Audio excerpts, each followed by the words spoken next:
Welcome back to Night Visitors. Tonight, we're hitting the road with 6 truck drivers who saw things they wish they could forget. One driver kept passing the same mile marker over and over, even though he never turned around. Another picked up a hitchhiker who knew secrets from his past that nobody should know. A third followed a convoy of black trucks with no license plates that led him somewhere he could never escape. These aren't made-up stories. These are real accounts from people who drive America's highways for a living. They've seen every kind of weather, driven through every state, and thought they knew everything about the road. They were wrong. If you're new to Night Visitors, smash that subscribe button and hit the bell, because we bring you true horror stories that actually happened. Now let me warn you, after hearing what these drivers went through, you might never look at a highway the same way again. Some roads don't take you where you want to go. Some roads take you somewhere you can never leave. Let's roll.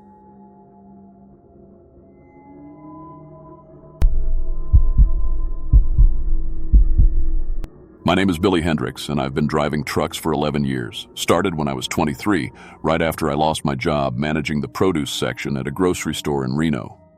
Trucking seemed like good money, and I liked being on the road. Over the years, I've hauled everything from furniture to frozen food across 38 states. I've driven through blizzards in Wyoming, sandstorms in Arizona, and fog so thick in Oregon I couldn't see my own headlights. I thought I'd seen everything the road could throw at me. But what happened on Highway 50 in Nevada 3 months ago changed everything I thought I knew about driving these long stretches of empty road. Some truckers call Highway 50 the loneliest road in America. And after what I experienced at mile marker 187, I understand why that nickname might be more literal than anyone realizes. It was Tuesday, March 15th, and I was hauling a full load of electronics from San Francisco to Denver. My dispatcher, Janet, had given me this route because I knew Highway 50 well. I'd driven it maybe 40 times over the years. The pay was decent, $2,000 for the haul, and I needed the money. My wife Sarah was pregnant with our second kid, and the medical bills were piling up. I'd been driving for about 6 hours straight when I hit the Nevada stretch around 11 p.m. This part of the highway is exactly what you'd expect. Long, straight road cutting through desert, with mountains in the distance looking like black shapes against the star-filled sky. No cell towers, no gas stations, just mile markers every mile, and the occasional jackrabbit running across the road. My truck is a 2019 Peterbilt 579 with a 455 horsepower PACCAR engine. The thing runs like a dream, and I keep detailed logs of everything: fuel consumption, engine hours, maintenance schedules. The Department of Transportation requires us to track UT, or driving time, down to the minute, so I'm always writing in my logbook or checking my electronic logging device. At exactly 11:47 p.m., I passed mile marker 187. I remember the time because I always note these markers in my logbook. It's required for DOT compliance. This particular marker looked like most of them on Highway 50, a green metal sign with white numbers mounted on a metal post. But this one had a couple of bullet holes in it and some graffiti that said, "Jake was here, 1987," in faded black marker. 20 minutes later, I should have been passing mile marker 189 or 190. Instead, I saw mile marker 187 again. Same bullet holes, same graffiti, same "Jake was here, 1987" in that faded black marker. I pulled over immediately and grabbed my CB radio. "Breaker 19, this is Reno Billy heading eastbound on Highway 50. Anyone else seeing weird stuff with the mile markers out here?" The response I got made my blood turn cold. It was my own voice, crackling through the static. "Dispatch, this is Billy Hendricks, truck number 47 Alpha. I'm passing mile marker 187 on Highway 50. Estimated time of arrival Denver is 6 a.m. Thursday." But I'd made that call to dispatch 4 hours ago. I checked my electronic logging device. According to the computer, I'd driven 847 miles since leaving San Francisco, but my GPS showed I was in the exact same spot I'd been 20 minutes earlier. The coordinates hadn't changed by even a decimal point. I got out of the truck to examine the mile marker more closely. The desert air was cold, maybe 40 degrees, and my breath came out in small clouds. When I touched the metal sign, I found wet fingerprints on it. They matched my hands perfectly. The same scar on my index finger from when I cut myself opening a can of corn at the grocery store years ago. But these fingerprints were still wet, fresh, like I'd just touched this sign moments ago. I tried calling dispatch on my cell phone, but instead of Janet's voice, I heard myself having yesterday's conversation with her about the Denver delivery schedule, word for word, exactly as it happened, but playing back like a recording. I decided to drive west, back toward California. Maybe I'd hit some kind of construction detour I hadn't noticed, or maybe there was something wrong with my GPS. After 2 hours of steady driving, the speedometer showing a constant 65 miles per hour, I hit mile marker 187 again, from the opposite direction. Same bullet holes, same graffiti, same "Jake was here 1987. My fuel gauge was acting crazy. Sometimes it showed completely full, sometimes nearly empty.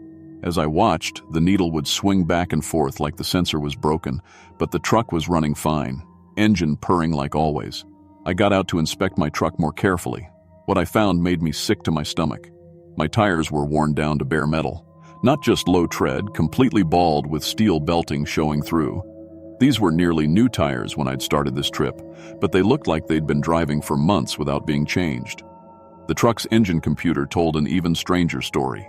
According to the display, the engine had been running continuously for 847 hours. That's more than a month of non-stop operation. But I'd only been driving since morning. Behind mile marker 187, I found a pile of clothes. My clothes. The same Carhartt jacket I was wearing, the same Levi's jeans, the same steel-toed work boots, even the same underwear and socks. But I was still wearing all of these clothes. I touched the jacket in the pile, and it felt real. The fabric, the weight, even the small oil stain on the sleeve from when I'd worked on my truck last month. I watched my odometer as the engine ran. The numbers were rolling backward. Mile after mile, the count was decreasing even though the engine was running and the truck was vibrating like it was moving forward. Physics doesn't work that way. Other trucks passed by occasionally. I tried waving at the drivers, tried to flag them down for help.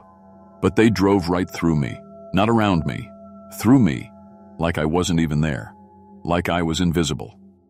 My CB radio kept picking up emergency broadcasts, missing person reports, about me. Billy Hendricks, age 34, driving a blue Peterbilt with California plates, missing for 3 weeks, family desperate for information. 3 weeks? I'd been driving for maybe 8 hours. I found newspapers scattered around mile marker 187. They were all local Nevada papers, but the dates were wrong. They showed March 30th, April 15th, May 2nd. Headlines about my disappearance. Photos of Sarah crying, holding our 2-year-old daughter Emma. Search parties looking for my truck. The highway patrol dragging lakes, checking accident reports. I called Sarah's number on my cell phone. She answered on the second ring, but it was my own voice on the other end of the line. I was having a conversation with myself, hearing both sides. My voice was telling Sarah I'd be home Thursday night, that the load was going smoothly, not to worry. But according to these newspapers, I'd been missing for weeks. That's when my body started changing. I noticed it first when I was filling out my logbook. My fingernails just fell off. Not broke off, fell off. Like they weren't attached anymore. No pain, no bleeding. They just dropped onto the pages of my logbook like dead leaves. My teeth felt loose when I ran my tongue over them. I could wiggle my molars with my finger, and a couple of them came right out when I touched them. Still no pain, but I could taste something metallic in my mouth. I looked at my reflection in the truck's side mirror. My skin was gray, almost like old meat you'd throw away. There were dark circles under my eyes, and my hair was falling out in clumps. I found other remains around mile marker 187. Human skeletons, still wearing truck clothes. Dozens of them, scattered in the desert sagebrush. Some looked fresh, maybe a few months old. Others were just old bones, yellowed by sun and wind. I found their logbooks too, dates going back to the 1960s. All of them had entries about mile marker 187. All of them stopped writing after that. My skin started peeling off in long strips, like wallpaper. I'd touch my arm and chunks would just slide off, leaving raw, red meat underneath. But I wasn't dying. I was still conscious, still aware. I was hungry, but there was no food in the truck. The meat that peeled off my body smelled like roadkill, but I was so hungry I started eating it. It tasted exactly like you'd expect rotting flesh to taste, but it kept me going. At 3:33 a.m., something came out of the road. The asphalt around mile marker 187 started bubbling and moving like it was alive. Then this thing pushed through, part truck, part human organs, part machine. It was made of truck engines and human intestines, drive shafts and human bones, all twisted together into something that shouldn't exist. It moved toward me with sounds like grinding gears and wet meat slapping against metal. I tried to run, but my legs wouldn't work properly. My muscles felt like old rubber bands. The thing grabbed me with tentacles that were made of brake lines and human arms welded together. It held me down while other parts of it, things that looked like surgical tools but were made from truck parts, started operating on me. I watched it cut my chest open and remove my liver. No anesthetic, but somehow I didn't feel pain.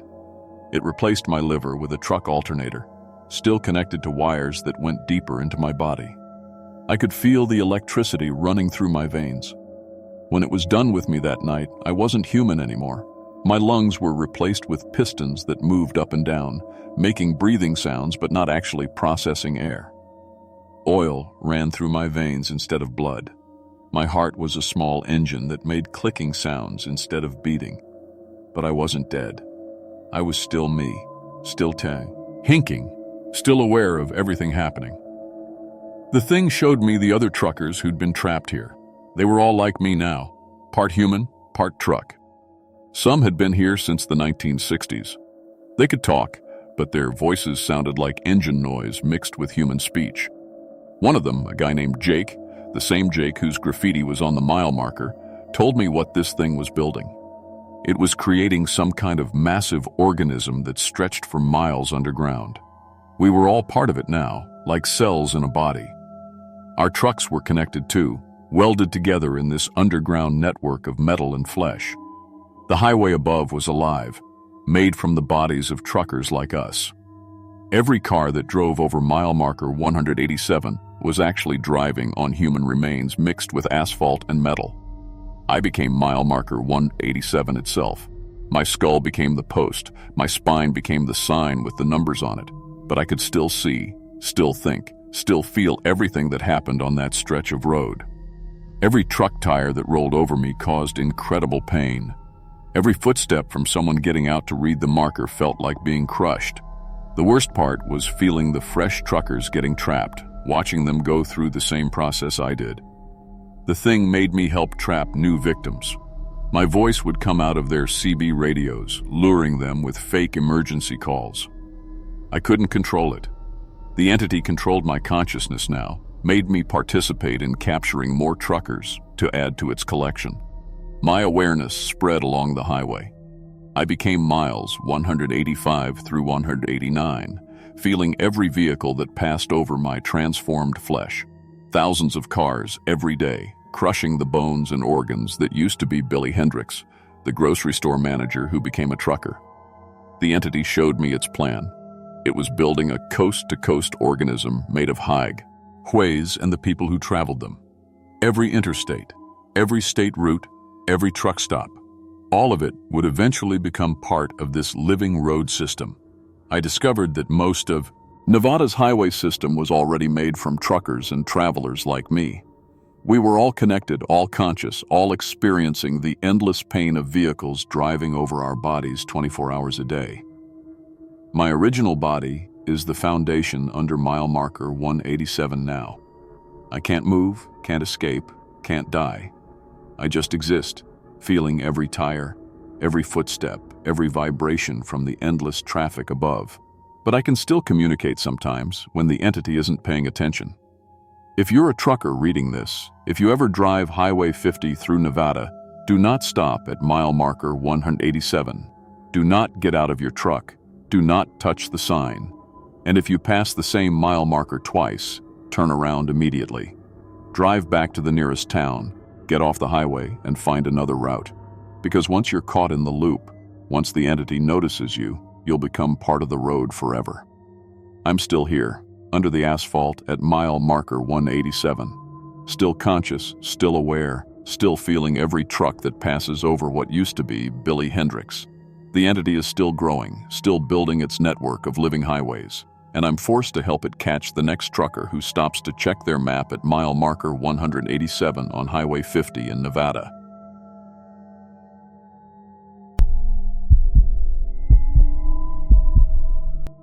My name is Janet Miller, and I've been driving long-haul trucks for 12 years. Started when I was 17, right after dropping out of high school. My dad taught me to drive his old Peterbilt when I was barely tall enough to reach the pedals. Been hauling everything from furniture to frozen foods across all 48 states. I've driven through blizzards in Montana, sandstorms in Nevada, and tornadoes in Kansas. I thought I'd seen everything the road could throw at me. But what happened 3 months ago on Highway 87 in Texas changed everything I thought I knew about my job. Some loads aren't meant to be delivered. I picked up Kevin at the truck stop in Amarillo at 5 a.m., just like we'd done dozens of times before. Kevin was my regular partner for cross-country runs. A good guy, former construction worker who knew how to handle the big rigs. We'd been working together for about 2 years, splitting the driving so we could make better time and stay legal with our hours.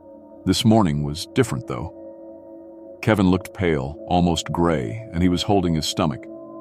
"You okay, man?" I asked as he climbed into the passenger seat. "Just got some bad food last night," he said, but his voice was shaky. "Stomach's been cramping all morning. I should have paid more attention to that. Should have noticed how his hands were trembling when he buckled his seatbelt. But we had a tight schedule. 3 days to haul this refrigerated load from Lone Star Processing Plant to restaurants in Atlanta, Memphis, and Nashville. The dispatcher had been clear. This was a high-priority run, worth double our usual rate.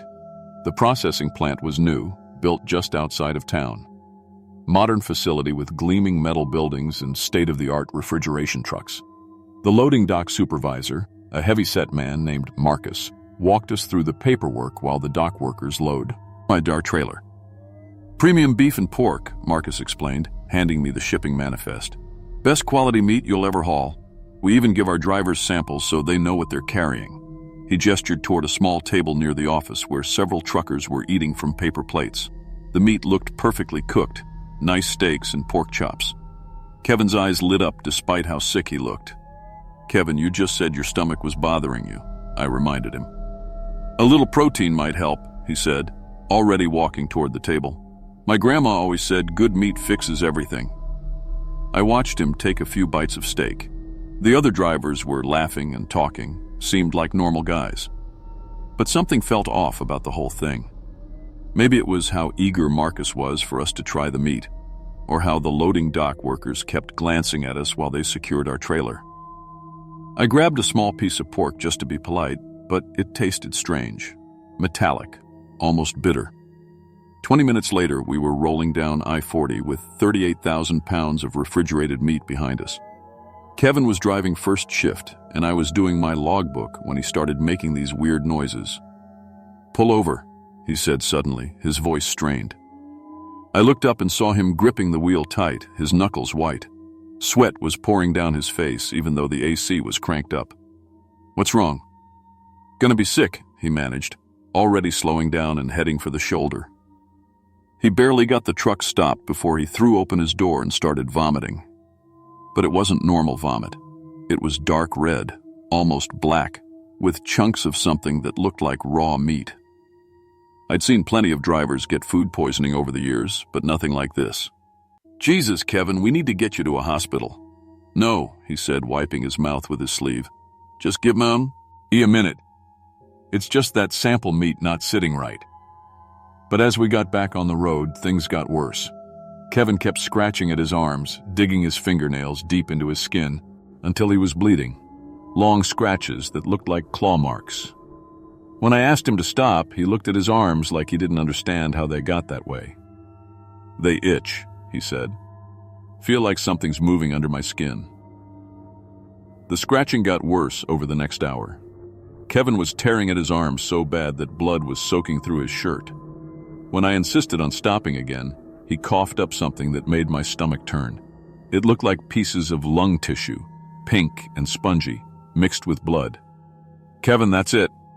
We're going to the nearest emergency room right now. No hospitals, he said, but his voice was getting weaker. Please, Janet. They'll ask too many questions. That's when he told me about the meat. How Marcus had pulled him aside while I was checking the trailer seals. How Marcus explained that Lone Star Processing had a special quality control program. They gave samples to trusted drivers to make sure their product was up to standard. Kevin said the meat tasted amazing, better than anything he'd ever had. But there was something else, Kevin admitted as I drove toward the nearest town. Marcus said the meat was special, said it would change how I thought about food forever. Kevin's skin was turning gray now, like old concrete. When he rolled up his sleeves to show me the scratches, I saw that his skin was actually peeling off in large strips, like old wallpaper coming off a wall. Underneath, his flesh looked raw and infected. Then Kevin started convulsing. His whole body went rigid, back arching, and I could hear his bones cracking, actually cracking like breaking branches.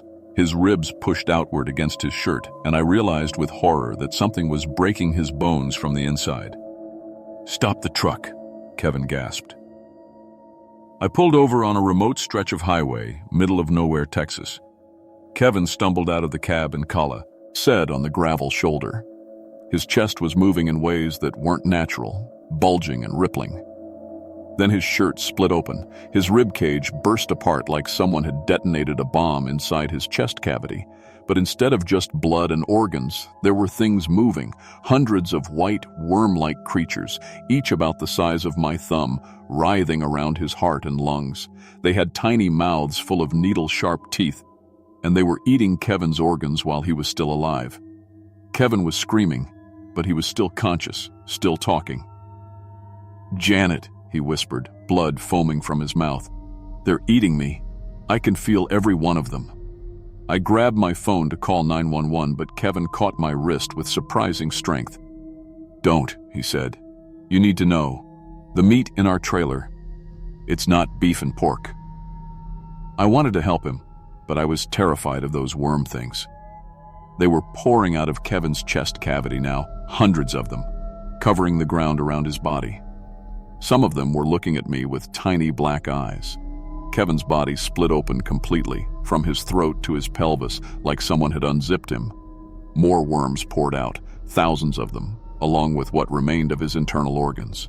But Kevin was still talking, somehow still alive. "Check the trailer," he gasped. "Look at the meat." I ran to the back of our truck and opened the refrigerated trailer. The smell hit me first. Not the clean scent of fresh meat, but something rotten and sweet. In the LED lights, I could see our cargo clearly. It was human meat. Arms, legs, torsos, all butchered and packaged like beef and pork. But worse than that, sewn into some of the packages with fishing line were driver's licenses. I recognized some of the faces. Truckers I'd seen at truck stops, guys who'd gone missing over the past few months. There was Sarah Jenkins, a driver from Oklahoma who vanished 3 weeks ago. Mike Torres from New Mexico. At least a dozen licenses, maybe more. I heard Kevin scream behind me, a sound no human should ever make. When I turned around, the worms were burrowing into the ground around his body, disappearing into the dirt. But some of them were moving toward me. That's when I felt the first one. A sharp pain in my ankle, like a needle going through my sock. Then another in my wrist. The worms were so small I barely saw them coming, but I felt them burrowing into my skin through tiny cuts and pores. The pain was incredible, like having hot wires pushed through my muscles. I could feel them moving under my skin, eating their way through my tissue. I stumbled back to the truck cab and grabbed my CB radio, but when I tried to call for help, I heard my own voice coming back through the speaker. "Breaker 19, this is Diesel Janet. Anyone out there?" Except I wasn't talking. My mouth was closed, but my voice was coming from the radio. The worms were in my throat now. I could feel them moving around my vocal cords. I tried to drive to the nearest hospital, but my vision was getting blurry. The worms were behind my eyes, eating the nerves. I could barely see the road, but somehow I kept the truck between the lines by listening to the engine and feeling the steering wheel. When I finally made it to Mercy General Hospital in the next town, I stumbled into the emergency room covered in blood. But the staff didn't look surprised to see me. In fact, they looked relieved. "Another driver from Lone Star Processing," the head nurse said to a doctor. Half her face was gone, eaten away to show her skull and brain tissue underneath. But she was still talking, still working. "How long ago did you eat the sample meat?" the doctor asked. His lower jaw was missing entirely, but somehow he could still speak clearly. Worms were crawling in and out of the hole where his mouth used to be. That's when I understood. The hospital staff were infected too. Everyone in the town was infected. The processing plant had been eating people infected meat for months, maybe longer. Thousands of people across Texas, Oklahoma, Arkansas, all being eaten alive by these parasites. But here's the worst part. The worms are intelligent. They don't just eat you randomly.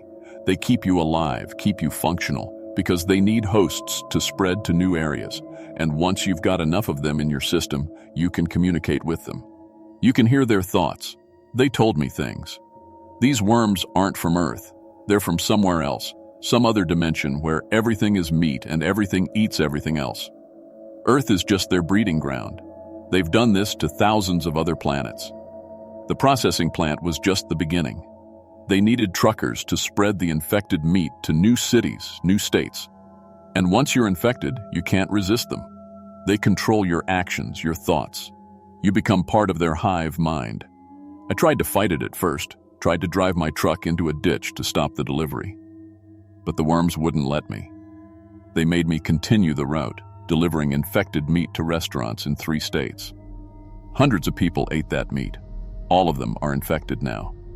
The worms keep me alive to breed more of them.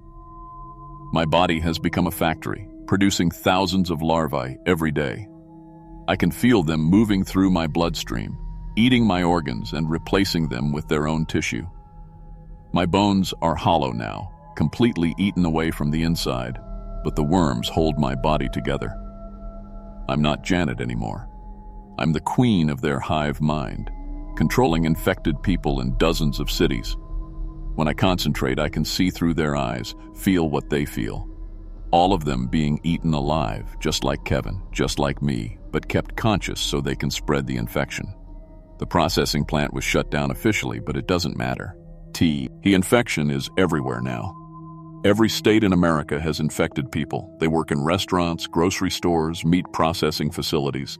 They're spreading the parasites through the food supply, creating more hosts. I can feel it happening right now. In Atlanta, a family is sitting down to dinner at a restaurant that serves our meat. In Memphis, a school cafeteria is preparing lunch with infected ground beef. In Nashville, a food truck is serving contaminated pork sandwiches to a line of customers. Each bite creates a new host. Each new host helps spread the infection. And I feel every single one of them as the worms eat them alive from the inside out. My original body dissolved months ago.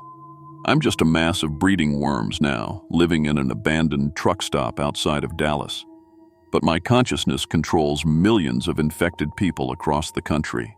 I use them to keep spreading the meat, to keep finding new hosts. The worst part isn't the pain, though that never stops.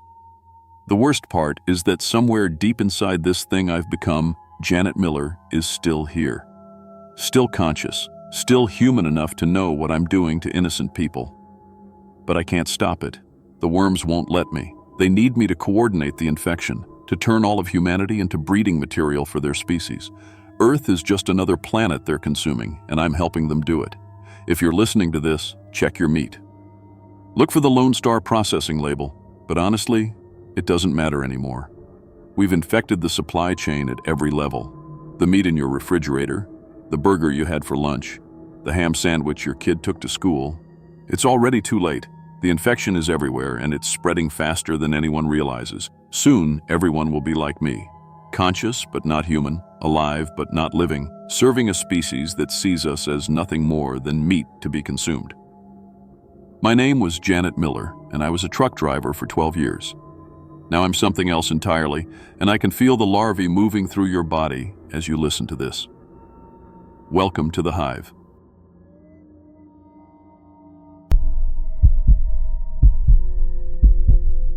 My name is Maria Santos, and I've been driving trucks for 12 years now. Started right after high school when my dad taught me to handle his old Peterbilt. I've hauled everything from furniture to frozen food across 48 states, seen every kind of weather, dealt with busted engines in the middle of nowhere, and handled crazy drivers who think they own the road. But what happened last Tuesday night on Interstate 80 changed everything I thought I knew about trucking. Some roads don't just take you places, they take you away from everything you've ever known. It was supposed to be a simple run. I was hauling a load of electronics from Denver to Chicago, traveling with 2 other drivers I'd worked with before. Doug Martinez drove the red Kenworth behind me. Been a mechanic for 15 years before he started trucking. Sam Wilson followed in his blue Freightliner, used to work security at some big company before he got his CDL. We'd convoy together on long hauls like this, keeping each other awake on the CB radio and watching out for speed traps. The weather was clear, traffic was light, and we were making good time. My GPS showed we'd hit Chicago by morning if we kept up the pace. I had my CB tuned to Channel 19, listening to other drivers chat about road conditions and truck stops. Everything felt normal, just another night on the interstate. We'd been driving for about 6 hours when Doug's voice crackled through the radio around midnight. "Maria, you seeing this up ahead? Looks like a whole convoy coming our way." I squinted through my windshield and saw lights in the distance. A long line of trucks was heading toward us in the opposite lanes. Nothing weird about that. Truckers convoy together all the time for safety and company. "Yeah, I see them," I radioed back. "Looks like 13 Thing felt off. All the trucks were identical. Black Peterbilts with matching trailers. They moved in perfect formation like they were connected by invisible chains. Their headlights seemed dimmer than they should be, casting weird shadows on the road. "Anyone else notice those trucks don't have license plates?" Sam's voice came through the CB, sounding nervous. I looked closer as they passed. He was right. Every single truck was missing both front and rear plates. That was impossible. No fleet would run without proper registration. The DOT would shut them down in a heartbeat. "And check out those trailers," Doug added. "What's all over the canvas covers?" I glanced in my side mirror as the convoy disappeared behind us. The trailer covers looked stained with something dark. At first I thought it was just road grime, but the stains had an odd pattern to them, almost like they were dripping down from inside the trailers. "Probably just rust or oil leaks," I said, but my voice didn't sound as sure as I wanted it to. We drove in silence for a few minutes. I kept checking my mirrors, but the black convoy was long gone. Still, something about them bothered me. Professional drivers take pride in their rigs, clean paint, proper lighting, legal documentation. Those trucks looked wrong, like they didn't belong on any highway. My CB crackled with static, then Doug's voice came through. "Maria, you still there? Something's happening up ahead." I looked forward and saw them. The same 13 black trucks were somehow in front of us now, traveling in our direction. That was impossible. We'd been driving straight on the interstate for 20 minutes since they passed us going the other way. "How did they get ahead of us?" Sam asked.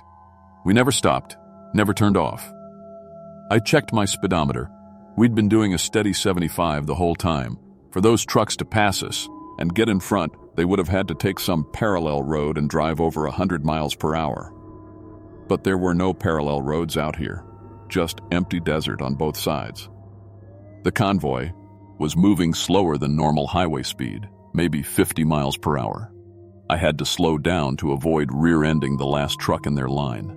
That's when I got my first clear look at one of the drivers. The man behind the wheel of the rear truck was missing the entire left side of his face. Not like he'd been in an accident, the flesh was just gone, showing white bone and empty eye socket. But somehow, he was still driving, still steering with hands that looked more like claws. I grabbed my CB with shaking fingers. "Guys, we need to get around this convoy. Something's really wrong with these drivers." "I'm trying to pass," Doug radioed back. "But every time I pull into the left lane, they speed up and block me." The convoy seemed to sense our attempts to pass. Whenever one of us moved to the left lane, the black trucks would spread out, making it impossible to get by.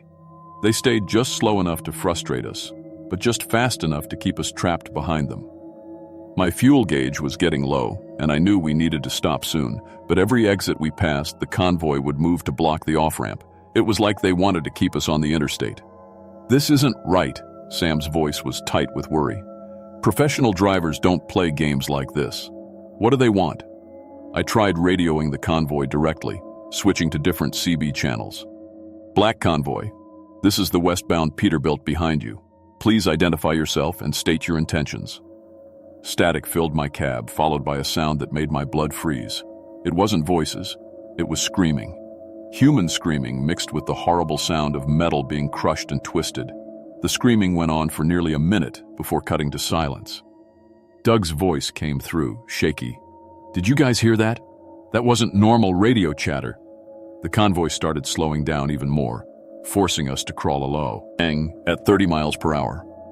Other traffic was backing up behind us, but somehow none of the other drivers seemed to notice the black trucks. Cars and regular semis passed us like the convoy wasn't even there. Then I saw our exit, a truck stop where we usually fueled up. But as I put on my turn signal, the convoy moved to completely block the ramp. All 13 trucks formed a wall across the exit, making it impossible for us to leave the highway. "They're hurting us," I realized, keying the CB. "They're forcing us to stay on the interstate." 20 miles later, the convoy suddenly turned onto a narrow off-ramp I'd never seen before. The exit wasn't on any of my maps or GPS. It led to a dirt road that disappeared into darkness beyond my headlights. The black trucks slowed to a crawl, and I had no choice but to follow. Doug and Sam were right behind me, their trucks barely fitting on the narrow dirt path. Tree branches scraped against my cab as we wound deeper into what looked like abandoned farmland. "Where are they taking us?" Doug asked over the radio. Before I could answer, I saw it. A massive building rising from the darkness ahead.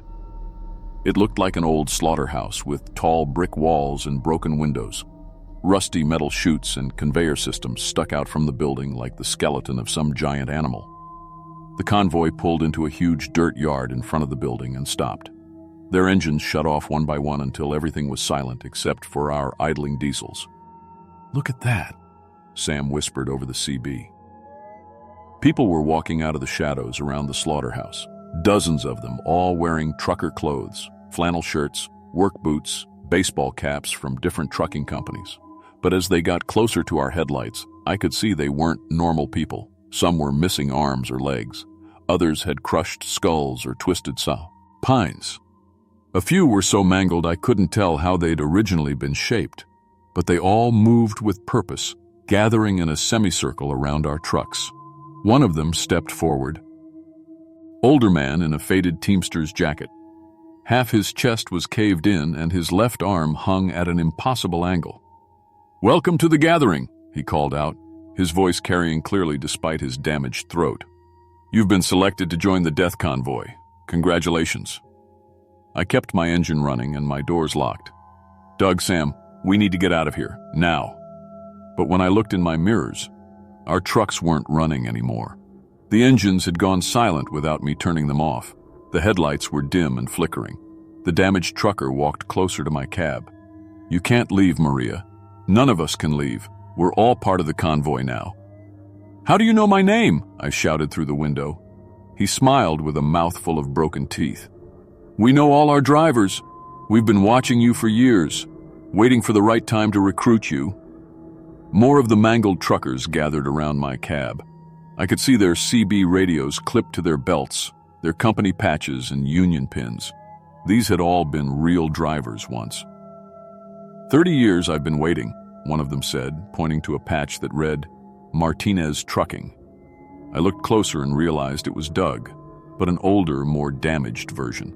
His face was crushed on one side, his neck bent at a wrong angle. "That's impossible," I said. "Doug's right behind me." The damaged Doug shook his head. "Look again." I turned to check my mirrors, but the sight made me scream. Behind me, Doug's red Kenworth was smashed almost flat. The cab was compressed down to about 2 feet tall, with blood and something else leaking from the twisted metal. Sam's blue Freightliner was rolled over on its side, the trailer jackknifed and burning. "No," I whispered. "We were just driving." We were just following the convoy. You followed us off the interstate 3 hours ago, the damaged Doug explained. Your truck rolled 6 times before hitting that tree. Sam's rig caught fire when the fuel tank ruptured. You want to see what happened to you? Before I could answer, he held up a clipboard with official papers. The top sheet was a death certificate with my name on it. Cause of death: skull fracture and brain trauma caused by steering wheel impact during truck rollover accident. I reached up to touch my forehead and felt something wet. When I looked at my hand, it was covered in blood. Fresh blood, still flowing from a crack in my skull that went from my hairline to my left ear. The damaged truckers formed a circle around my destroyed cab. The older man in the Teamster's jacket stepped forward again. I'm Eddie Kowalski, he said. Been driving for the death convoy since 1952. That's when a drunk driver hit my rig head-on. Killed me instantly, but somehow I kept driving. Been recruiting new members ever since. Recruiting? I asked, though I was starting to understand. Every trucker who dies violently on this stretch of highway gets a choice, Eddie explained. Join the convoy and keep driving forever, or fade away into nothing. Most of us choose to keep driving. It's what we know. It's who we are. He gestured to the 13 black trucks parked nearby. Up close, I could see they weren't normal rigs. The metal was mixed with what looked like bone and flesh. The trailers were built from twisted wreckage of other trucks, held together with steel cable and human sinew. Each convoy member gets their own rig, Eddie continued. Built from the wreckage of their death, powered by the souls of the drivers they recruit. The more recruits you bring in, the more powerful your truck becomes. Doug, the dead version of Doug, walked up to one of the black trucks. This is mine now, he said, patting the hood. Built from my Kenworth and 6 other rigs I've recruited since my death. The engine runs on blood instead of diesel, and the trailer carries the souls of everyone I've killed. I watched in horror as he opened the trailer doors. Inside, I could see dozens of people chained to the walls, all truckers, all screaming silently. Their mouths moved, but no sound came out. Their eyes begged for help that would never come. How does the recruiting work? I asked, though I dreaded the answer. Sam, the dead, twisted version of Sam, laughed with a sound like grinding gears. Easy. We appear to living truckers as people in distress, broken down on the side of the road, hitchhikers who need a ride, accident victims who need help. When good drivers stop to help, we lead them into fatal accidents. You kill innocent people. We recruit new convoy members, Eddie corrected. Every trucker who dies violently gets the same choice we got. Most join us. The ones who refuse. He pointed to his truck's fuel tank, which had faces pressed against the metal from inside. They become fuel for the convoy. As I watched, the faces in the fuel tank moved and screamed silently. Their eyes tracked my movement, begging for release that would never come. The convoy has been growing for over 70 years, Eddie continued. We have thousands of member trucks now spread across every major highway in America. Each month, we cause dozens of fatal accidents. Each year, our fleet gets bigger and stronger. I looked at my own destroyed truck and saw it was already changing. The red paint was turning black. The chrome was tarnishing to a dull gray. The twisted metal was somehow straightening itself, but not into its original shape. It was becoming something else, something made from steel and bone and human flesh. Over the following weeks, or maybe months, time worked differently in the convoy. I learned the horrible truth about what we'd become. Each recruit started the same way, appearing to living truckers as someone who needed help. A stranded motorist, a hitchhiker, an accident victim. When kind-hearted drivers stopped to help, we would guide them into fatal rashes.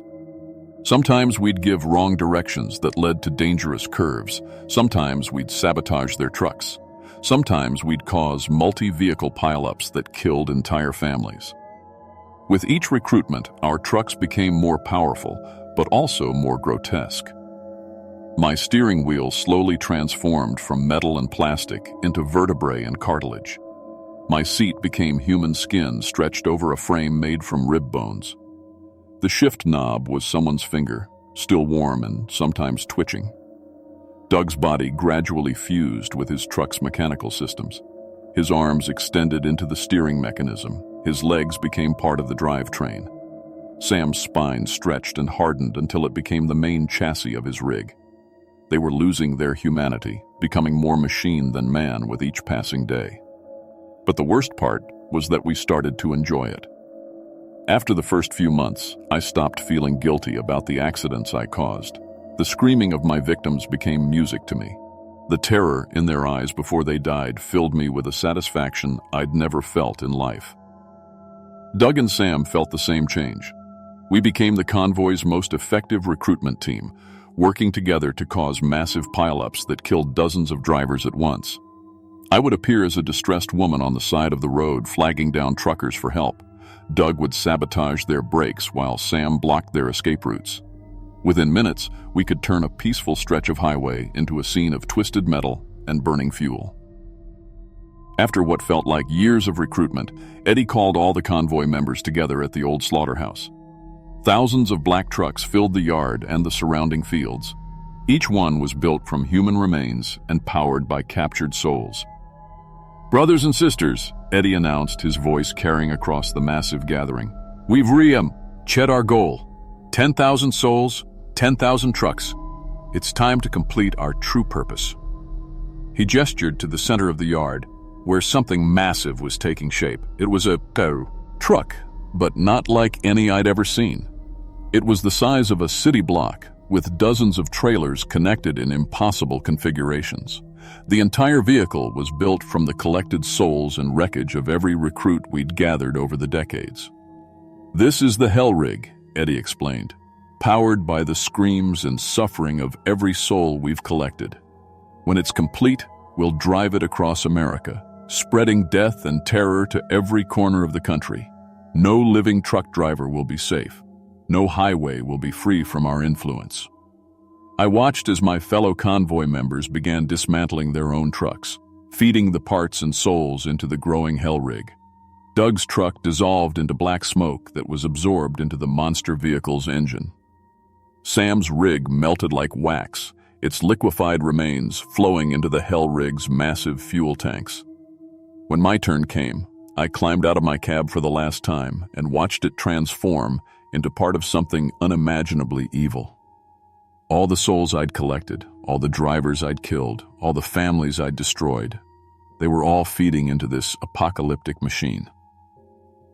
The Hell Rig was completed on a Tuesday night, exactly 1 year after my death.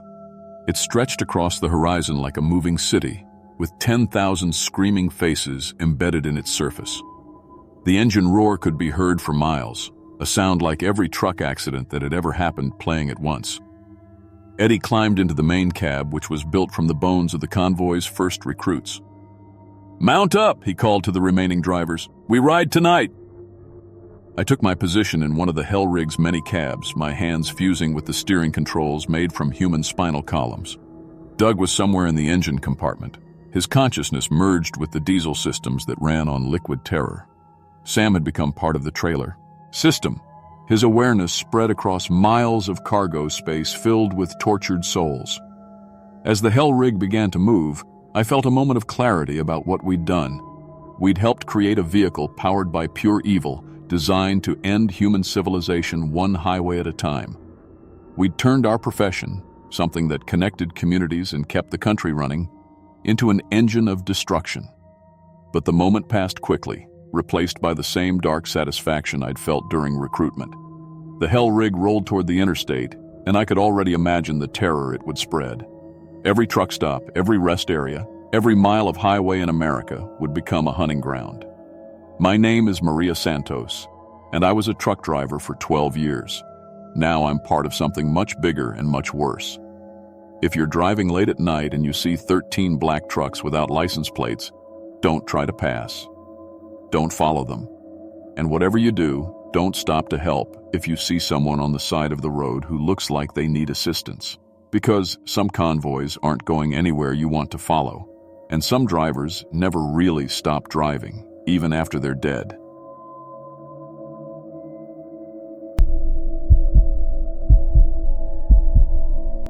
My name is Dave Mitchell, and I've been driving long-haul trucks for 15 years. I started after I got laid off from my retail manager job back in 2010. The money wasn't great at first, but I liked being on the road. No boss breathing down my neck, just me and the highway.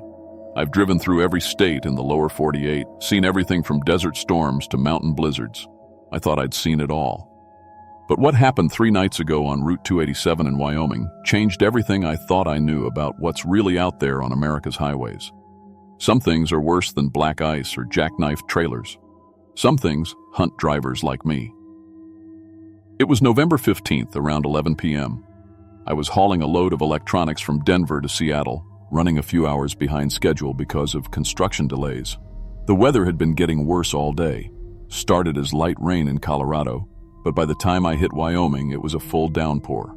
The kind of rain that makes your wipers work overtime and turns the road into a black mirror. I was driving my 2018 Kenworth T680, fully loaded at 78,000 pounds. I'd been with this truck for 3 years, knew every sound she made, every vibration in the steering wheel. The CB radio was quiet. Most drivers had pulled off for the night. Smart choice, probably. But I had a delivery deadline, and bills don't pay themselves. Route 287 through Wyoming is lonely even on good days. At night in the rain, it feels like you're driving through the end of the world. Just endless prairie, fence posts that look like grave markers in your headlights, and mile after mile of nothing. The nearest truck stop was still 40 miles ahead. That's when I saw her. She was standing on the side of the road, thumb out, looking like she'd been waiting forever. Young woman, maybe mid-20s, wearing jeans and a light jacket. Nothing unusual about that. Sidon. He hitchhikers all the time out here. What was weird was that she didn't look wet. The rain was coming down in sheets, had been for hours, but her clothes looked completely dry. I should have kept driving. Company policy says no riders, and I'd always followed that rule. But something about her made me slow down. Maybe it was the way she stood so still in the storm, or how she didn't even flinch when my headlights hit her. She just raised her hand like she knew I'd stop. I pulled over and rolled down the passenger window.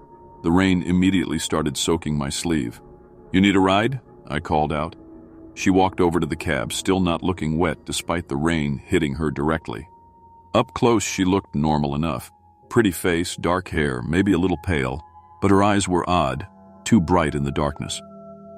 "Thank you so much," she said, climbing up into the passenger seat. "I'm Sarah. I really need to get to the next town over. Family emergency." Her voice sounded normal, but there was something about it that made me uncomfortable. Like it was coming from the wrong direction, or maybe from multiple directions at once. I told myself it was just the rain drumming on the roof. "No problem," I said, putting the truck back in gear. "Name's Dave." The inside of my cab immediately got colder when she settled in. Not just a little cool from the open door, I mean freezing cold. I could see my breath forming little clouds. The heater had been running fine all day, keeping the cab nice and warm, but now it felt like winter had crawled inside. I glanced at her in my peripheral vision as we got back up to speed. She sat perfectly still, hands folded in her lap, staring straight ahead. Most hitchhikers are chatty, nervous, or grateful. Sarah was none of those things. She just sat there like she'd always been in my truck. "So what's the emergency?" I asked, trying to make conversation. "My sister," she said without looking at me. "She's dying." The way she said it was flat, emotionless, like she was reading from a script. I checked my mirrors to change lanes, and that's when I noticed something that made my skin crawl. I could see myself in the driver's side mirror, clear as day. But the passenger seat looked empty, no reflection of Sarah at all. I blinked hard and looked again. The mirror showed my face, the empty passenger seat, and the road behind us. But I could see Sarah sitting right next to me with my own eyes. The rain must be messing with the mirror angle, I told myself. Had to be. "You live around here?" I asked, my voice a little shakier than before. "I've been on this road for a very long time," Sarah said. Again, her voice seemed to come from everywhere and nowhere. "I know this stretch better than anyone." That's when she said something that made my blood freeze.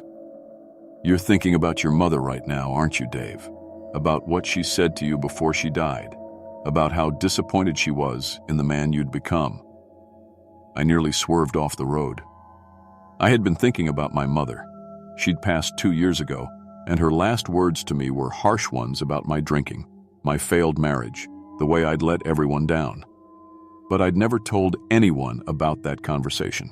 Not my ex-wife, not my drinking buddies, nobody. How did you also think about little Jimmy Peterson, she continued in that horrible flat voice. Remember Jimmy? The kid who used to follow you around in 3rd grade? The one you pushed down the stairs because the other boys were watching? Jimmy Peterson. I hadn't thought about him in 30 years. He'd broken his arm when I pushed him, spent weeks in a cast. I'd never told anyone it was on purpose. How could this woman possibly know? I glanced over at her, and for just a second, her face looked completely wrong.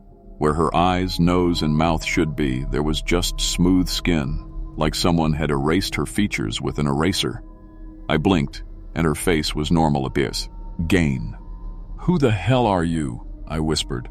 Instead of answering, she reached over and turned on my radio. Nothing but static came through the speakers until a voice started coming through the white noise, a voice I recognized. Davy, the radio crackled. Davy, honey, is that you?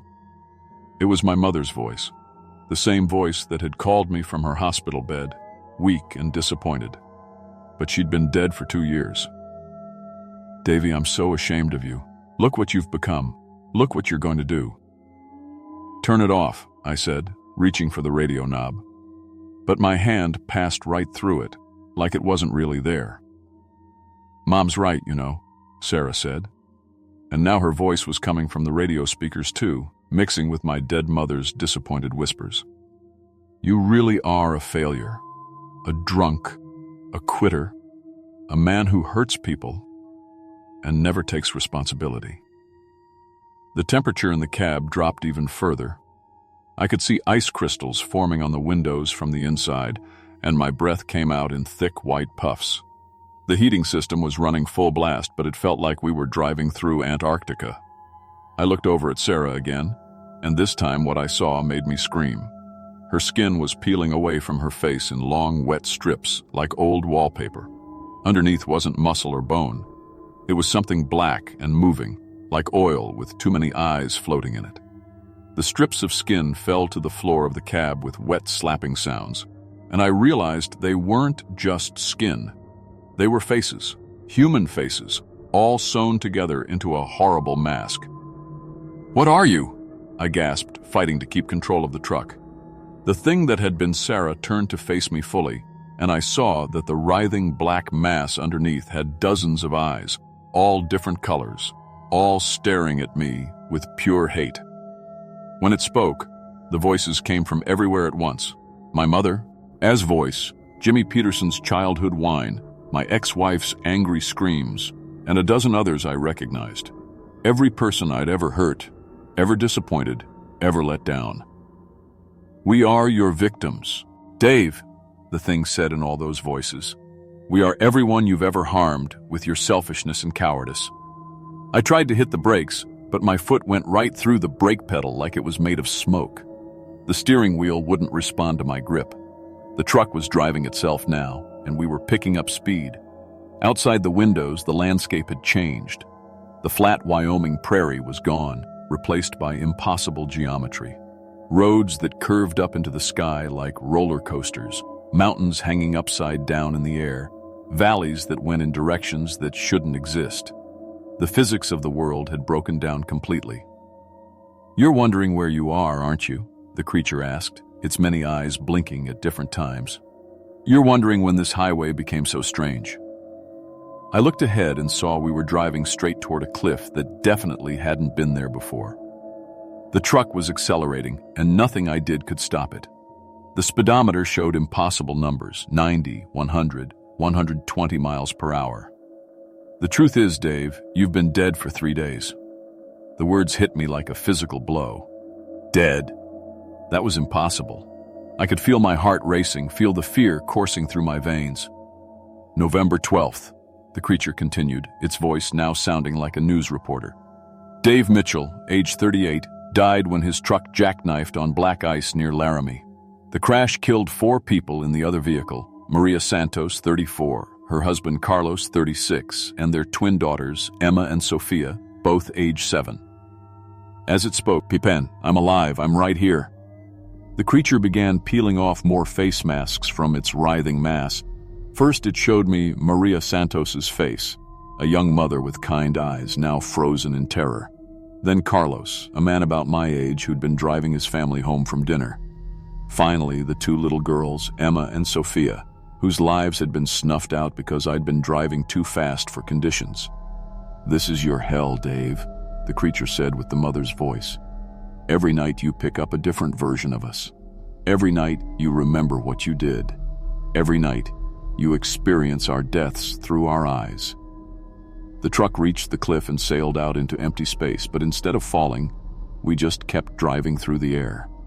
Below us, I could see dozens of other highways, all filled with trucks. Other drivers, other loops, other personal hells. "You see, guilt is a powerful thing," the creature explained as we drove through the impossible sky. "It creates its own reality. Your shame and self-hatred have trapped you in this moment, reliving your failure over and over again." The truck began to transform around me. The cab twisted and shrunk. The windows became car windows, and I realized I was now sitting in the Santos family's Honda Civic. The creature was gone, but I could hear the roar of an approaching truck. My own truck, coming to kill me. I felt every bone in my body break as the massive rig crushed the little car. I experienced the terror of Maria Santos as she watched death approach. I felt Carlos's desperate attempt to shield his children. I experienced the confused fear of Emma and Sophia as their young lives ended. But I didn't die. The pain faded, my body reformed, and I found myself back in my truck cab, pulling over for a hitchhiker standing in the rain. A woman who looked just like Maria Santos this time. "You need a ride?" I heard myself ask, knowing I had no choice but to say the words. The woman climbed in, and I noticed she cast no reflection in my mirrors. The temperature dropped. The radio started playing voices of the dead. "Thank you so much," she said with Maria's voice. "I'm Maria. I really need to get to the next town over. Family emergency." And it began again.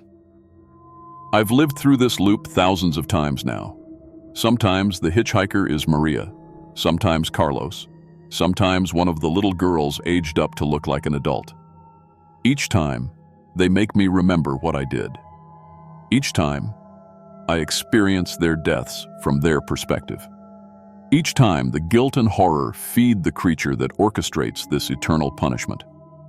But here's the thing that really terrifies me. With each loop, the creature gets stronger. It feeds on my guilt and shame, growing more real, more powerful. I've started to see it in the real world, appearing to other drivers as their victims. It's spreading, using the guilt of people like me to anchor itself in reality.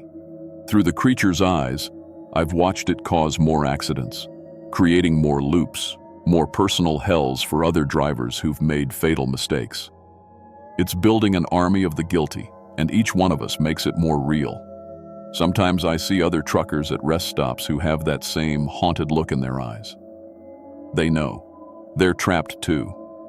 The creature has created a network of supernatural punishment that grows stronger every day. I'm not telling you this story as a warning exactly. If you're a good person who's never caused anyone's death through negligence or selfishness, you have nothing to fear. But if you've hurt people and never truly faced what you've done, then someday you might see a hitchhiker standing in the rain. And when they climb into your vehicle with their impossible knowledge and their voices of the dead, remember this: the only way out is to accept responsibility without drowning in self-hatred. But most of us are too broken to find that balance. The creature knows this. It's counting on it, and every night it gets a little more real.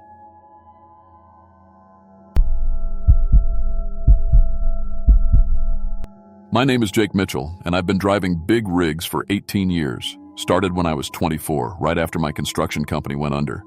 Back then, I thought trucking would be temporary, just until I got back on my feet. But the road gets in your blood. The freedom, the steady pay, seeing the country, it became my life. I drive a 2019 Peterbilt 579 pulling a 53-foot refrigerated trailer. My route takes me from Seattle to Chicago and back every 2 weeks. I know every truck stop, every way station, every shortcut between here and there. I've driven through blizzards, tornadoes, and ice storms. I've dealt with broken down trucks, crazy drivers, and DOT inspections that went on for hours. In 18 years, I thought I'd seen everything the road could throw at me. But what happened 3 weeks ago in Montana changed everything I thought I knew about reality. Some things on the highway aren't meant to be there, and some drivers aren't driving toward a destination. They're driving away from what they used to be.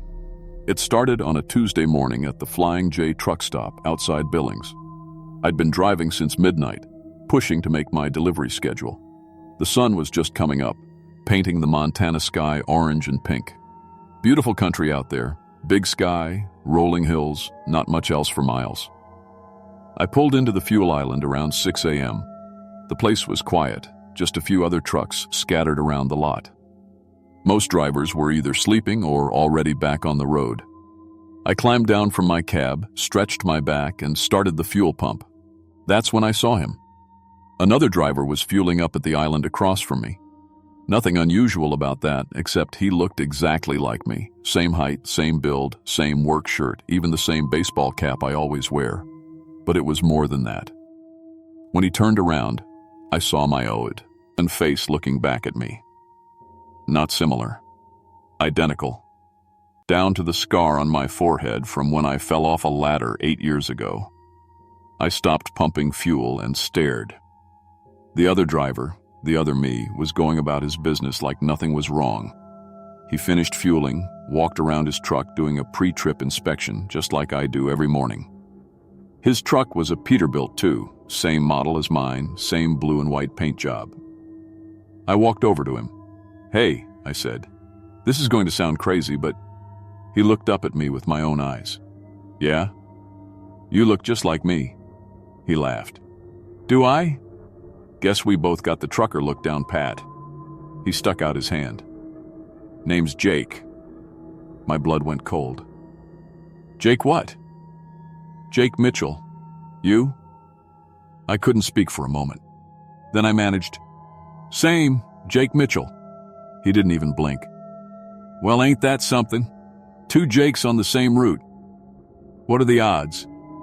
He walked around to his driver's door. "See you down the road, Jake." I watched him climb into his cab. The truck fired up with the same diesel rumble as mine.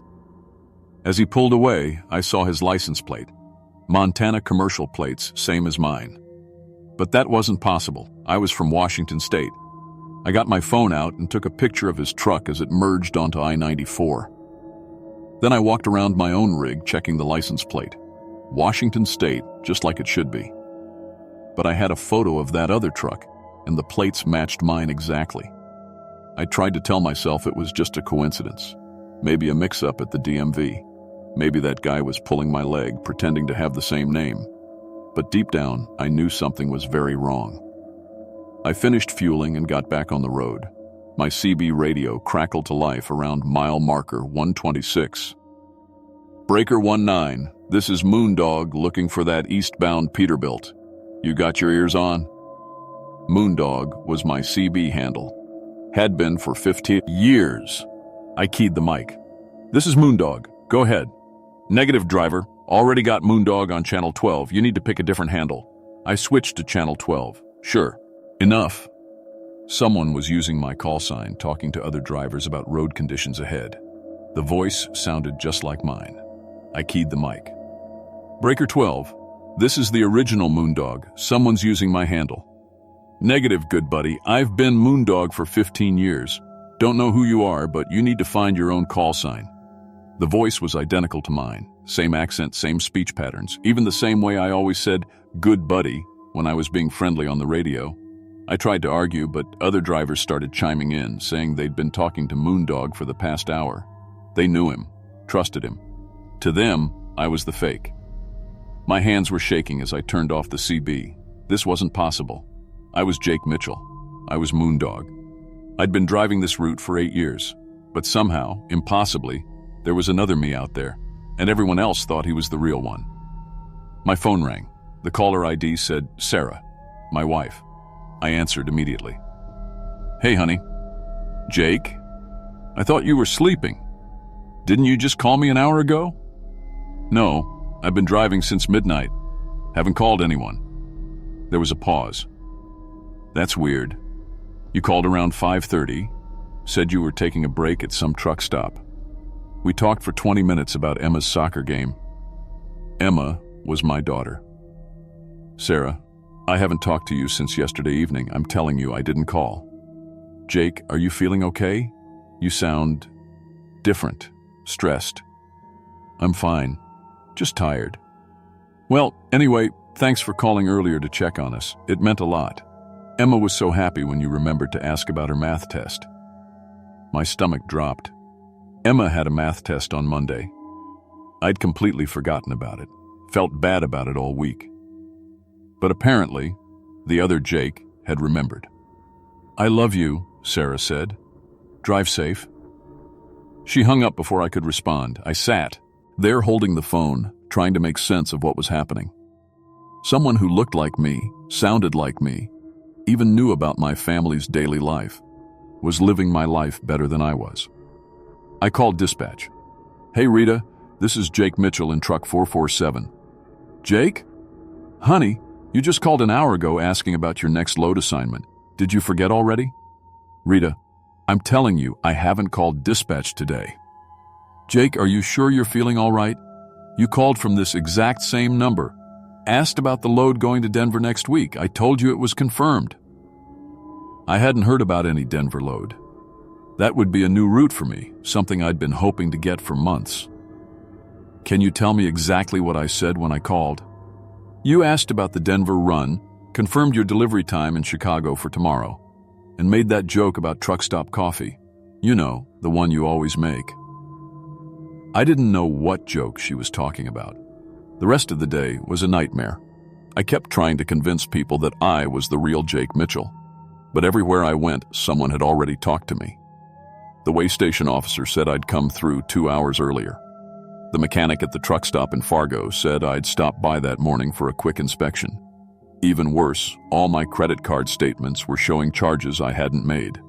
Fuel purchases at stops I'd never visited. Meals at restaurants I'd never seen. All from the past 3 weeks, all along my regular route. I started taking pictures of everything, my truck, my license, my logbook, proof that I was the real Jake Mitchell. But every photo I took looked normal. It was like the world was gaslighting me. That night I called home again. Sarah sounded tired. Jake, you already called to say goodnight to the kids. They're already in bed. When did I call? An hour ago. We talked for 15 minutes. You sang Emma that little song you made up for her. She loved it. I'd never made up any song for Emma. I wanted to know what it was, but I couldn't ask without sounding crazy. Sarah, does anything seem different about me lately? Actually, yes, in a good way. You've been more attentive, more interested in what's going on at home. You remembered Emma's test. You asked about my mom's doctor appointment. It's like you're finally present, you know. The other Jake was being a better husband and father than I was. I barely slept that night. When I got up to use the restroom at 3 a.m., I saw another Peterbilt in the parking lot. Same model, same color.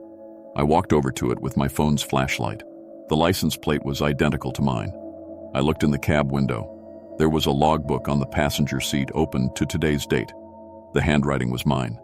The route entries were places I'd actually been, but the times were 2 hours earlier than when I'd actually been there. Someone was living my exact life, just slightly ahead of me. I made it to Chicago the next morning and completed my delivery. The receiving clerk said I was 2 hours late. Your partner already delivered the first half of the load, he said.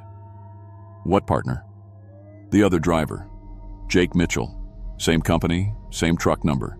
Said you were running behind with the second trailer. I only had one trailer. I'd never worked with a partner. But according to their records, Jake Mitchell had made 2 deliveries that morning. I drove to the nearest truck stop and called my dispatcher again. Rita, I need to know about this other Jake Mitchell. What other Jake? Honey, you're our only driver with that name. Check your system. Someone else is using my identity, making deliveries, talking to customers. Jake, I'm looking at your file right now. 1 driver, 1 truck, 1 employment record going back 8 years. Are you sure you're okay? I hung up and opened my wallet. My driver's license photo was still me, but something looked different.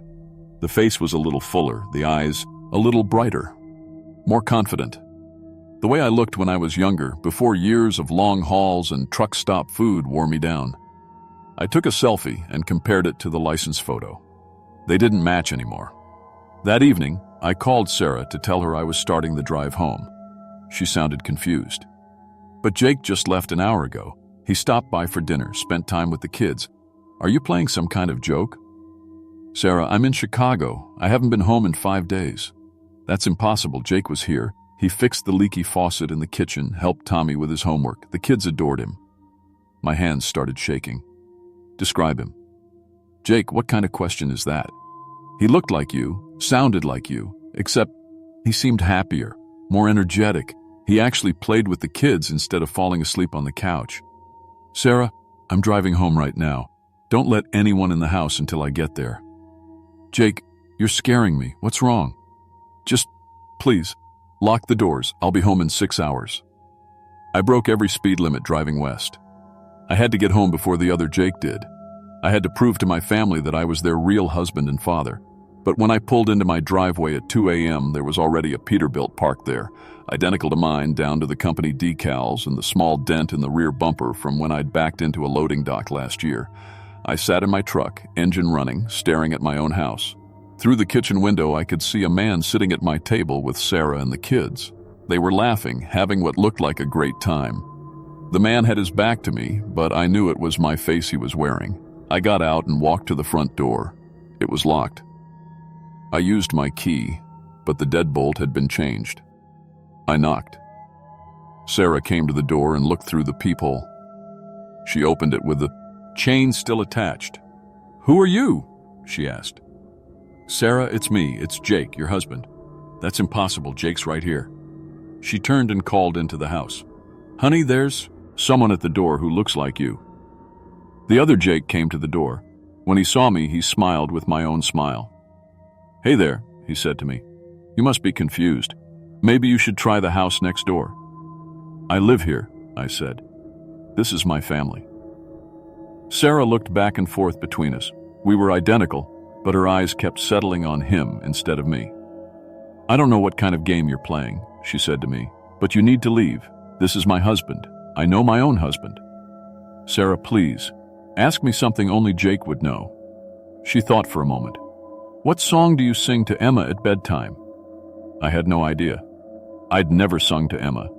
I'd always been too tired, too focused on getting enough sleep before the next haul.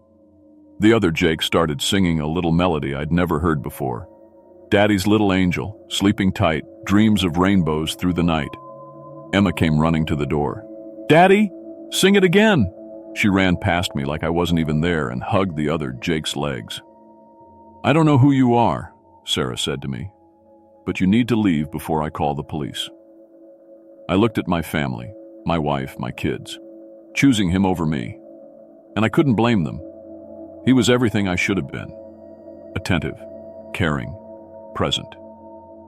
He was the Jake they deserved. I backed away from the door. "I'm sorry," I whispered. As I walked back to my truck, I caught my reflection in the side mirror.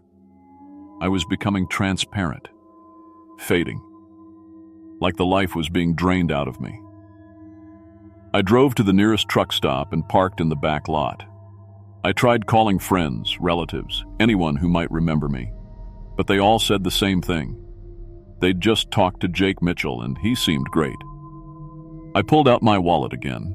My driver's license photo had changed completely. It now showed the other Jake's face. My credit cards, insurance cards, even my DL, all showed him instead of me. I was being erased. Over the next few days, I discovered I wasn't alone.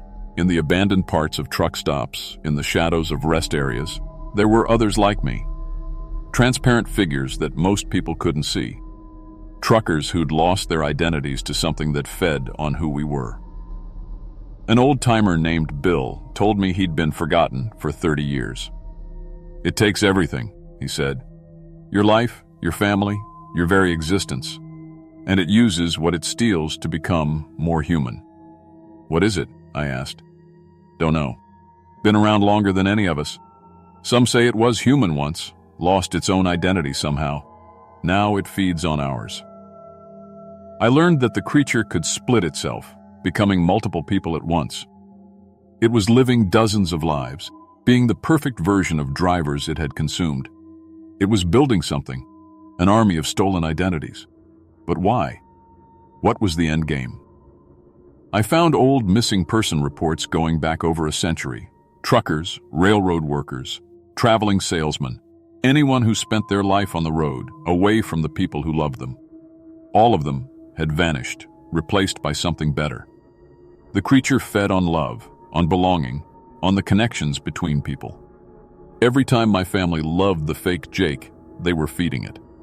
And it was draining their capacity to love in return, leaving them hollow. I realized that if I didn't stop it, my wife and children would become empty shells, used up and discarded when the creature no longer needed the love they provided. But fighting it only made me fade faster. Every time I tried to prove I was real, I became less real. There was only one way to stop it. I had to make it remember what it used to be.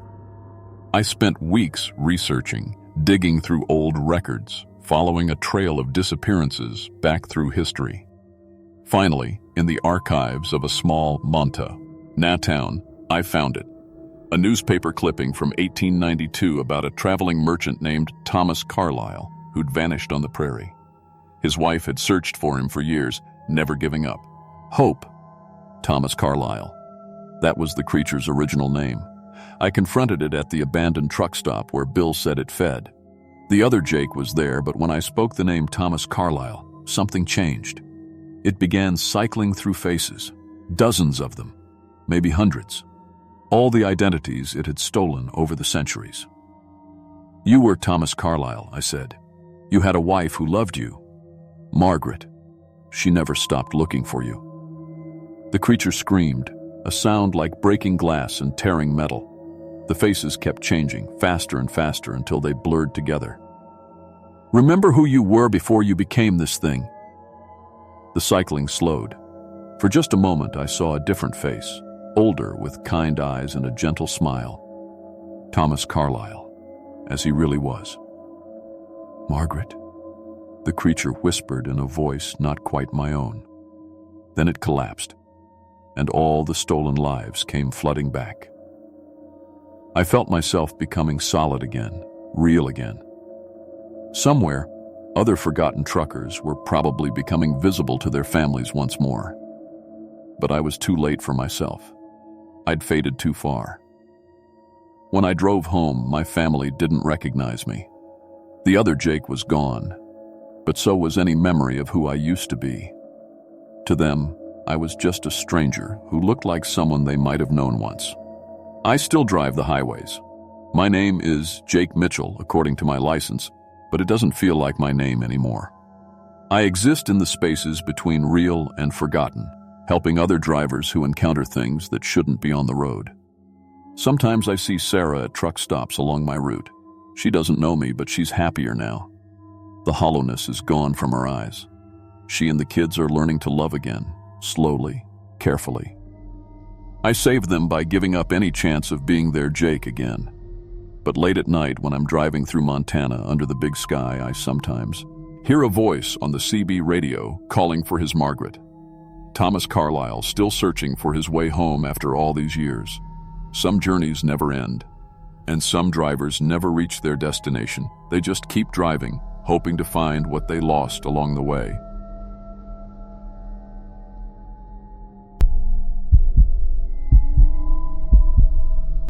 My name is Rick Valdez, and I've been a long-haul trucker for 15 years. Started when I was 20 after losing my job at Martinez Auto Shop when they closed down. Figured driving truck would be temporary, just until I found another mechanic job. But the road got into my blood. I've hauled everything from car parts to frozen food across all 48 states, seen tornadoes in Kansas, blizzards in Montana, and sandstorms in Arizona.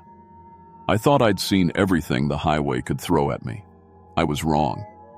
What happened 3 months ago on Interstate 40 in New Mexico changed everything I thought I knew about the road. There are some miles that don't exist on any map, but they're more real than anything you've ever seen. Every trucker has heard stories around truck stops.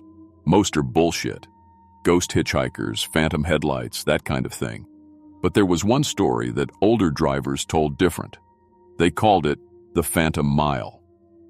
The story went like this.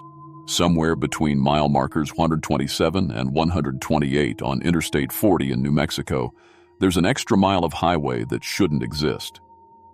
Old-timers claimed you could only see it during storms when the weather got so bad that reality itself seemed to crack. They said it showed you things no living person should see. I always figured it was just truck stop mythology. Drivers get lonely out here. Their minds play tricks. Coffee and amphetamines don't help.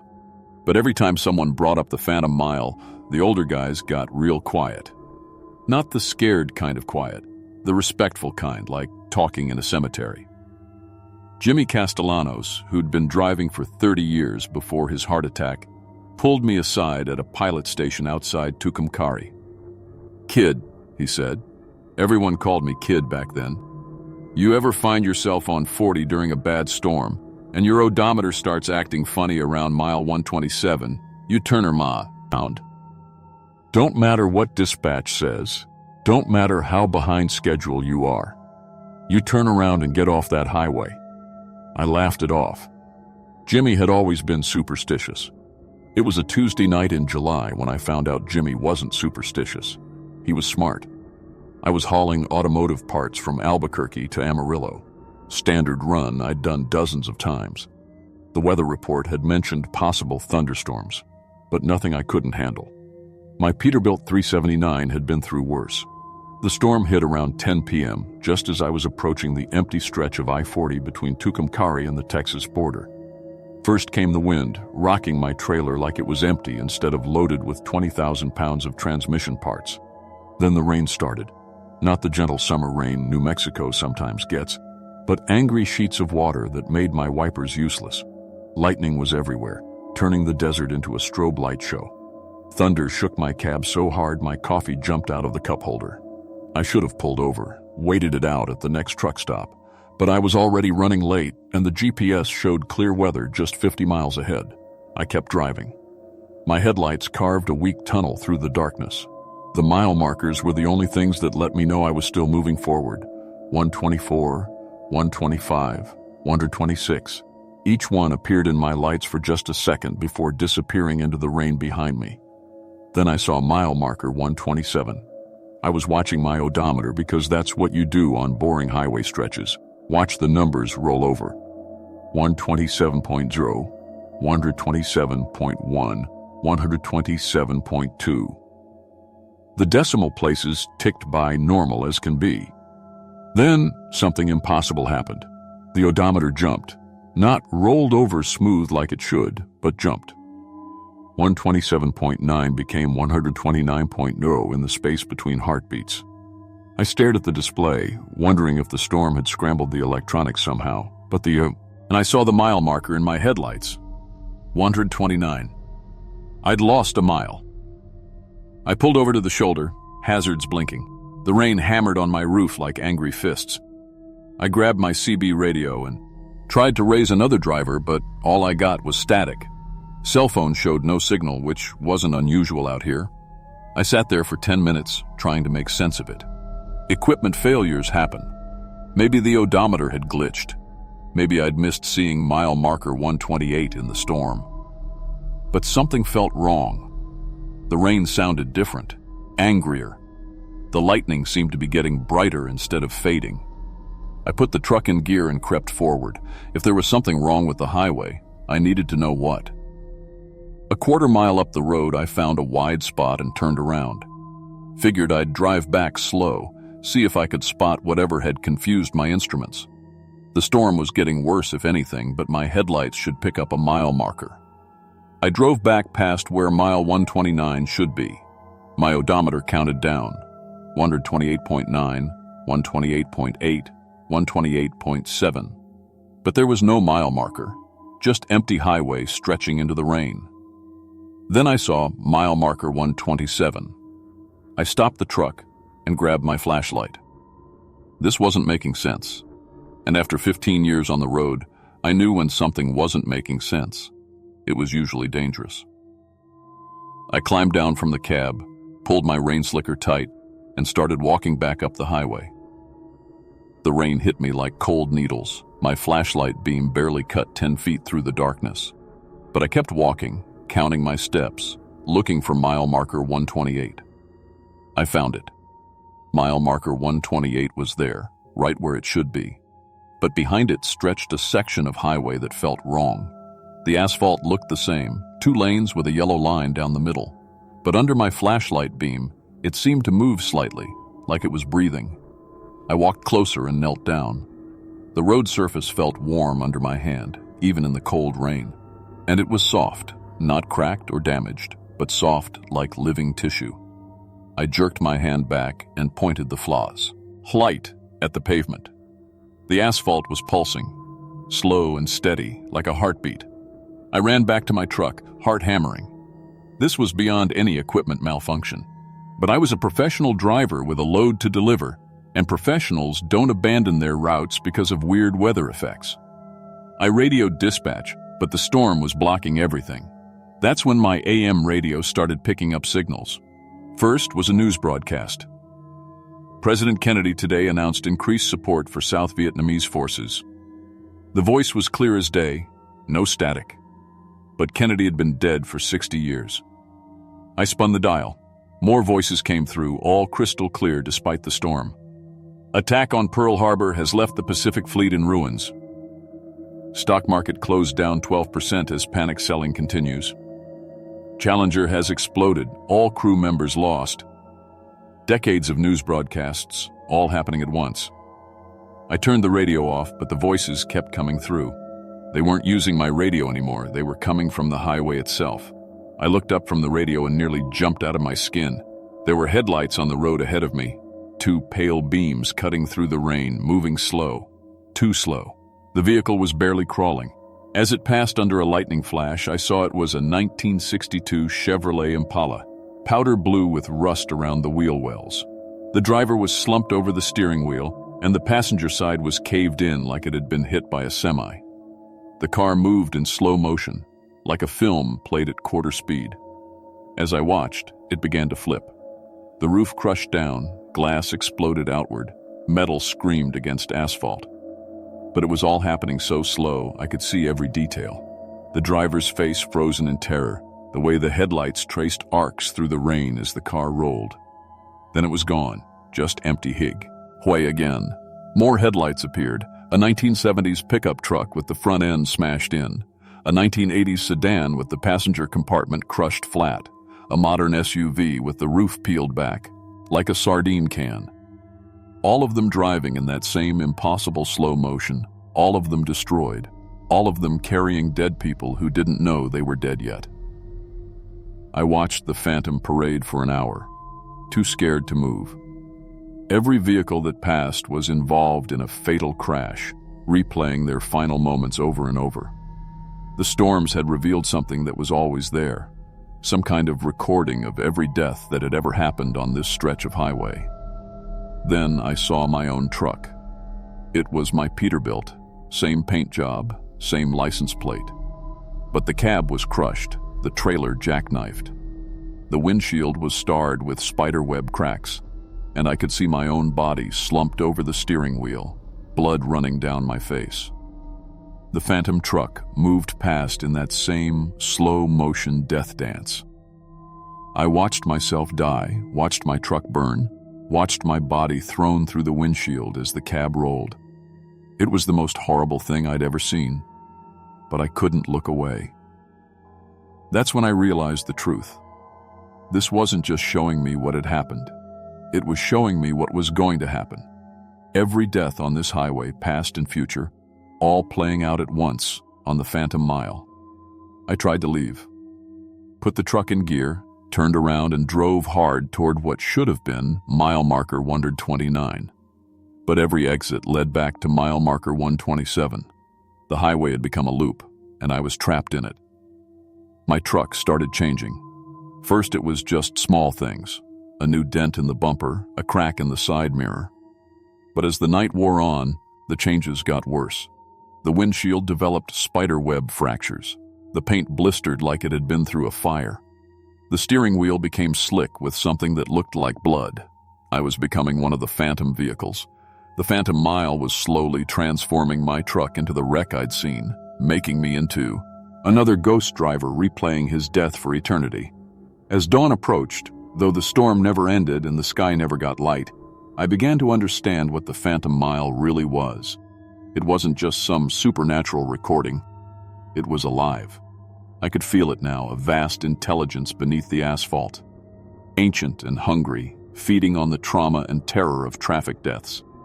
Every fatal accident on Interstate 40 gave it more power, more substance. The phantom vehicles weren't replays.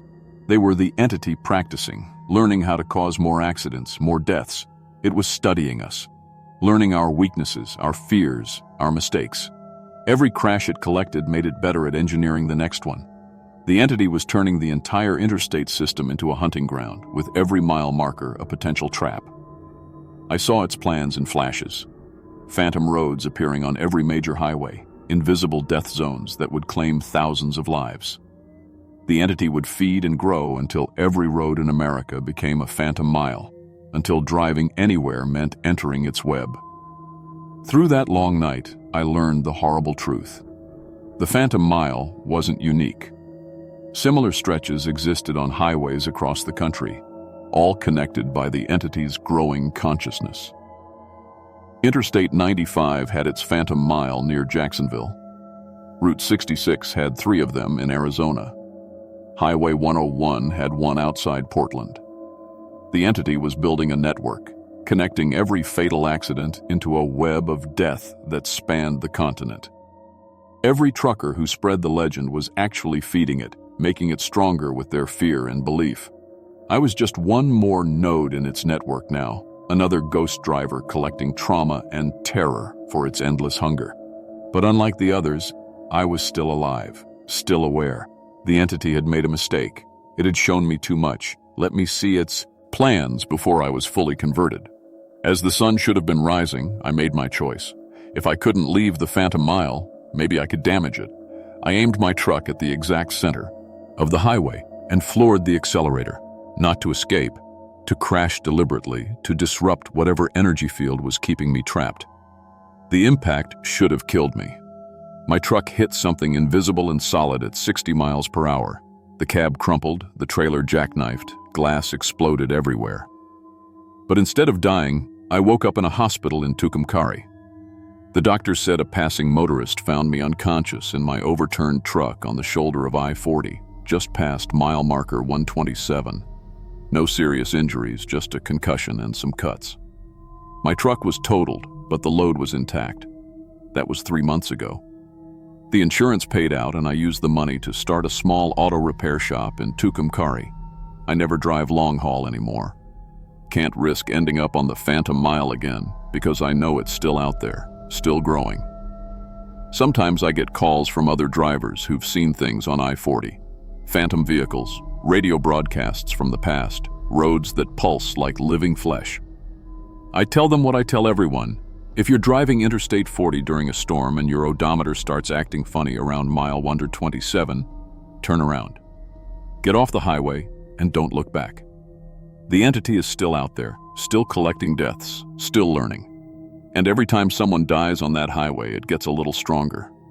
The phantom roads are spreading, connecting, waiting. I've seen the future of American highways, and it's haunted. Every mile marker could be the last one you ever see. Every storm could reveal the phantom road that's been waiting beside the real one all along. The phantom mile is real, and it's hungry. Don't say I didn't warn you.